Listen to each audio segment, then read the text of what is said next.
30 दिन में होर्मुज से आवाजाही होगी सामान्य, तेल गैस की कीमतों पर लगेगी लगाम। अमेरिका ईरान के बीच 14 शर्तों पर रुकी जंग, ट्रंप ने कर दिया सरेंडर या ईरान झुका। पाकिस्तान बना मध्यस्थ, फ्रांसीसी राष्ट्रपति रहे मौजूद, ऐसे हुआ फाइनल समझौता।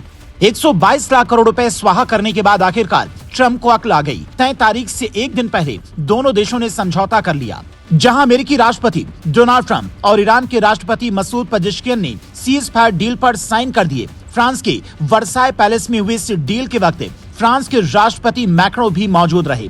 मध्यस्थ के तौर पर पाकिस्तानी प्रधानमंत्री शहबाज शरीफ ने भी पेपर पर साइन किए। इस दौरान किसी पत्रकार ने जब डील को लेकर ट्रंप से पूछा तो उन्होंने चिल्लाते हुए कहा, डील साइन हो गई है। उनके चेहरे की खुशी बता रही थी, मानो अब उन्होंने सुकून की सांस ले ली हो। पर सवाल ये उठ रहा है कि आखिर ट्रंप को इस लड़ाई में मिला क्या? 122 लाख करोड़ रुपए अमेरिका ने इस जंग में खर्च कर दिए। उनकी सेना को भी नुकसान हुआ, लेकिन जो लक्ष्य था ईरान में तख्ता पलट और परमाणु कार्यक्रम रोकने का, वो दोनों तो हासिल हुए ही नहीं। तो क्या अमेरिका ने ईरान के सामने सरेंडर कर दिया? इसे समझने के लिए समझौते की 14 शर्तें देखनी होंगी। ईरान अमेरिका में शांति समझौते की शर्तें। पहली, 30 दिन में होर्मुज से व्यापारिक जहाजों की आवाजाही सामान्य हो जाएगी। दूसरी, अमेरिका तत्काल प्रभाव से होर्मुज से नाकाबंदी हटा देगा। तीसरी, ईरान कभी भविष्य में परमाणु हथियार नहीं बनाएगा, लेकिन परमाणु जो उसके पास है वो रखेगा।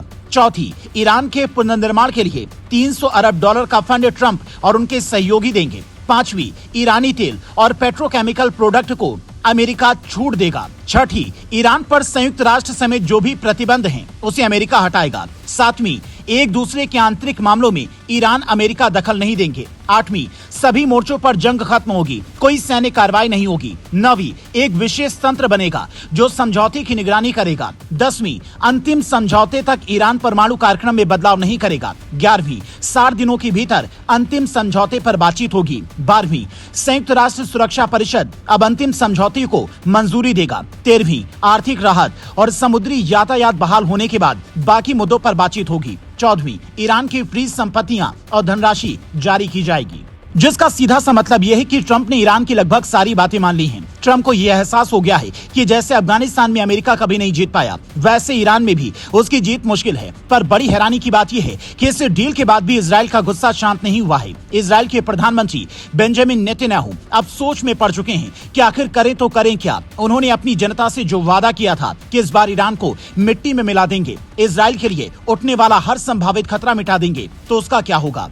जानकार कहते हैं कि नेतन्याहू के सामने इस जंग के रुकने से एक नया संकट खड़ा हो गया है और ट्रंप ने भी एक तरीके से अब इजराइल को अकेला छोड़ दिया है। बावजूद उसके इजरायली सेना अभी भी ये कह रही है कि हम लेबनान से पीछे नहीं हटेंगे। तो ऐसी स्थिति में आगे क्या होगा, इसकी कोई भविष्यवाणी फिलहाल बड़े बड़े जानकार नहीं कर पा रहे हैं।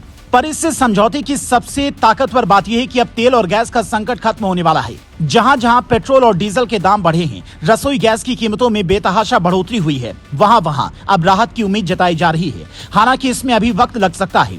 जब एक महीने में होर्मुज में हालात सामान्य होंगे, तो वहां से निकलने वाले जहाजों को पहुंचने में भी वक्त लगेगा। इस हिसाब से मानकर चलिए, ये डील राहत तो देगी, लेकिन उसमें अभी वक्त लग सकता है।